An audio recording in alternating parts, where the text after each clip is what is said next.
आप सभी का मैं दोबारा से अपने चैनल पर स्वागत करती हूँ, सलोनी वर्मा। आज मैं बीए फर्स्ट ईयर के बच्चों के लिए जो उनका हिस्ट्री का चैप्टर था उसका पार्ट 2 लेके आ गई हूँ। मैंने पार्ट 1 करवा दिया है। जिन बच्चों ने नहीं देखा है वो अवश्य देखे, तभी आपको पार्ट 2 अच्छे से समझ आएगा। और आज मैं आपको पूरा का पूरा चैप्टर समाप्त करा दूंगी। तो देखिए इसमें हम क्या क्या करने वाले। चैप्टर का नाम है स्रोतों का संप्रेक्षण, यानी हम जो स्रोत है उनका संप्रेक्षण, यानी चैप्टर के बारे में है चैप्टर का नेम। उसके हम जानेगा पुरातात्विक साक्ष्य होते क्या है उनके बारे में जानेंगे, और उसके बाद हम जानेंगे अभिलेख, सिक्के और साक्ष्यों की सीमाएं। देखिए मैंने आपको साहित्यिक साक्ष्यों के बारे में बताया था, ठीक है। एक साहित्यिक होते हैं, एक पुरातात्विक साक्ष्य होते हैं। जो साहित्यिक साक्ष्य हैं मैंने उन्हें 3 पार्ट्स में डिवाइड किया था। उसमें हमारा धार्मिक साहित्य आया था, गैर धार्मिक साहित्य आया था और विदेशी साहित्य आया था। इन 3 पार्ट्स में मैंने आपको बताया था। और उसके बाद आज हम पुरातात्विक साक्ष्यों को जानेंगे। पुरातात्विक साक्ष्य वो जिसके हमें स्मारकें मिल गई, भवन मिल गए, मूर्तियां मिल गई, वहां पे मोहरें मिल गई, मृदभांड मिल गए, या फिर हमें वहां पे तामपत्र मिल गए, अभिलेख मिले। इन सब चीजों को क्या कहा जाता है, इन्हें पुरातात्विक साक्ष्य कहा जाता है। यानी क्या पुरातात्विक सबूत है ये हमारे। तो देखिए पुरातात्विक साक्ष्यों में क्या रहता है कि मान लीजिए पुरातात्विक साक्ष्यों में कि आप प्राचीन समय की आपको क्या मोहरें मिल गई, ठीक है, जैसे हड़प्पा सभ्यता की मोहरें मिली थी, है ना। तो उसी प्रकार से आपको उसके बारे में जानना पड़ेगा। और आपको एक मान लिया हड़प्पा सभ्यता के बारे में पता चल गया कि वहां पे कोई सभ्यता थी अस्तित्व में, तो वहां के साक्ष्य मिले ना आपको, वहां स्मारकें मिली, वहां पे कोई मृदभांड देखने के लिए मिले, है ना। आपको क्या बोलते हैं शिल्प उत्पादन के केंद्र मिले, उसके साक्ष्य मिले। उदाहरण के लिए बता रही हूँ आपको कि पुरातात्विक साक्ष्य होते क्या है। तो उसी प्रकार से किसी भी सभ्यता के बारे में जो हम जानते हैं तो हमें इन दोनों के बारे में, यानी कि हमारे जो साहित्यिक साक्ष्य है और पुरातात्विक साक्ष्य, ये दोनों ही बहुत ज्यादा आवश्यक होते हैं किसी भी सभ्यता को जानने के लिए। किसी भी सभ्यता को जानने के लिए इन दोनों की ही बहुत ज्यादा आवश्यकता होती है। इसी प्रकार से जो पुरातात्विक साक्ष्य होते हैं इसमें हमें ये सारी मोहरें वगैरह मिल जाती हैं, यानी मोहरें मिल गए, मृदभांड मिल गए, अभिलेख मिल गए, तामपत्र मिल गए, ठीक है। तामपत्र में यानी लिखा होता है, उत्कीर्णित क्या होता है, वो ये सब चीजें मिलकर इसका द्वारा पता चलता है। अब अभिलेख क्या होता है, मैंने आपको पिछली वीडियो में भी अभिलेख के बारे में बताया था, यानी सिक्कों और अभिलेखों के बारे में बताया था। तो इसमें मैं थोड़ा सा आपको और बताना चाहूंगी कि अभिलेख होते क्या है।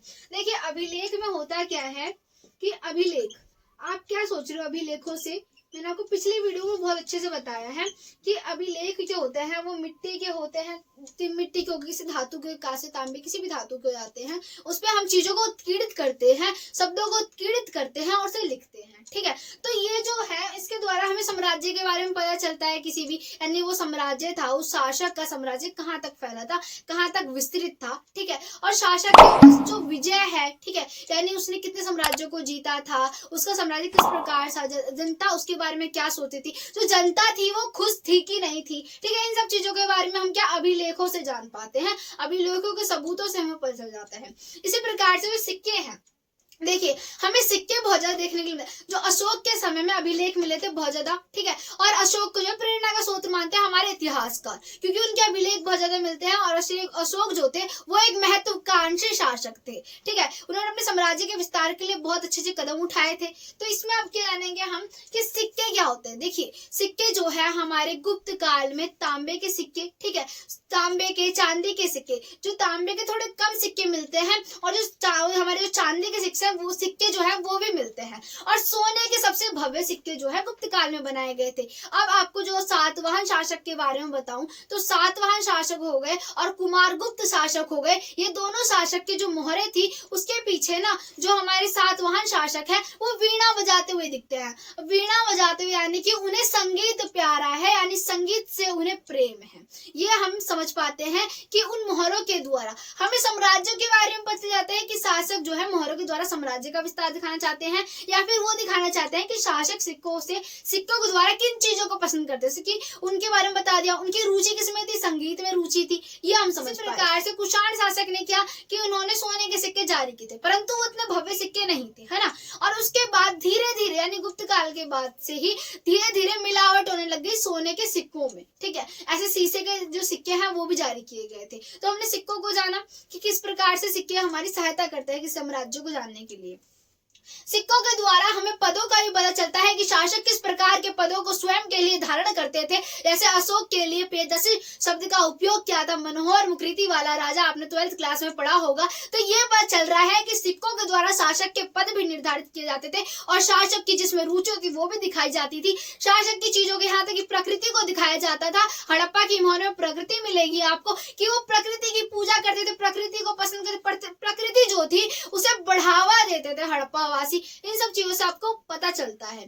ठीक है, तो इससे क्या पता चलता है सिक्कों से, जैसे कि अर्धशिव के हमें अंश भी मिलते हैं, हमें जो है जानवरों के अंश मिलते हैं हड़प्पा की मोहरों पर, है ना। तो मैं आपको इन सब चीजों को जोड़ के क्यों बता रही हूँ, ताकि आप चीजों को कनेक्ट कर पाओ और समझ पाओ। आप 12th की चीजों को और फर्स्ट ईयर की चीजों जोड़ोगे तो आप ज्यादा लिख पाओगे, आपकी जो नॉलेज है वो इनहेंस होगी। ठीक है, तो इसीलिए मैं आपको बता रही हूँ। अब इसमें क्या है, साक्ष्यों की सीमाएं क्या होती हैं वो जान लेते हैं। जैसे कि अब मान लीजिए कि साक्ष्य है। अब मान लीजिए कि कोई हमें साक्ष्य मिल गया, अब हमें यही नहीं पता कि उसकी लिपि क्या है, हम उसकी लिपि को पढ़ने में असक्षम है तो वो हमारे लिए कोई साक्ष्य हुआ ही नहीं। जब तक हम उसे पढ़ नहीं पा रहे तो वो हमारे लिए कैसे महत्वपूर्ण साक्ष्य हुआ, है ना। तो पहले हमें लिपि को यानी कि जो अभिलेख होते थे उन्हें पढ़ने में कठिनाई होती थी, क्योंकि उसकी लिपि को समझना पड़ता। प्राचीन समय की लिपि को पढ़ना पड़ता था, उसे सीखना पड़ता था और तब जाके हम किसी को पढ़ पाते थे, किसी अभिलेख के द्वारा साक्ष्य को ग्रहण यानी प्राप्त कर पाते थे। इतना समझा हमने। अब ज्यादातर जो अभिलेख थे वो टूट गए थे। क्या अभिलेख जो है वो टूट गए थे, या तो शब्द बहुत हल्के उत्कीर्णित किए गए थे। अब चीजों को जो है वर्तमान से और जो पास्ट की चीजों को है उनकी समस्याओं को वर्तमान में समझना थोड़ा मुश्किल होता था। लिपि का जो अर्थ है वो निकालना यानी शब्दों का अर्थ निकालना थोड़ा मुश्किल होता था। तो ये क्या होती है कि साक्ष्यों की सीमाएं हो जाती हैं कि साक्ष्य मिल गए परंतु हम वहीं पर स्थिर रह गए, उसके महत्व को नहीं जान पाए क्योंकि साक्ष्य टूट गए हैं, या तो उस पे शब्द है वो हल्के रूप से उत्कीर्णित किए गए हैं, या लिपि को समझने में हम असक्षम हैं, विद्वान असक्षम है। इस प्रकार से हड़प्पा की लिपि को रहस्यमय लिपि का दर्जा दिया जाता है, जो आपने 12th क्लास में पढ़ा होगा। जो विद्वान थे उसे पढ़ने में असक्षम थे, अभी तक लिपियां पढ़ी हुई है परंतु उन्हें पढ़ने में असक्षम थे। तो इससे क्या हुआ कि वो एक रहस्यमय लिपि बन गई। हमें किसी भी साक्ष्य के बारे में उसे पढ़ना पड़ता है, लिपि को, उसकी जानकारी को प्राप्त करना पड़ता है और उस समय की चीजों से कनेक्ट करके वर्तमान में सोचना पड़ता है। तब जाके हमें पता चलता है कि उस समय के लोगों की क्या अवधारणाएं थी, किस प्रकार की समस्याओं से वो जूझ रहे थे। तो ये हमारी क्या होती है, सीमाएं होती है। तो यहीं पे हमारा चैप्टर खत्म होता है। आशा करती हूँ आपको समझ आएगा और वीडियो अच्छी लगी होगी। ज्यादा से ज्यादा लोगों को शेयर कीजिएगा, लाइक कीजिएगा। Thank you so much.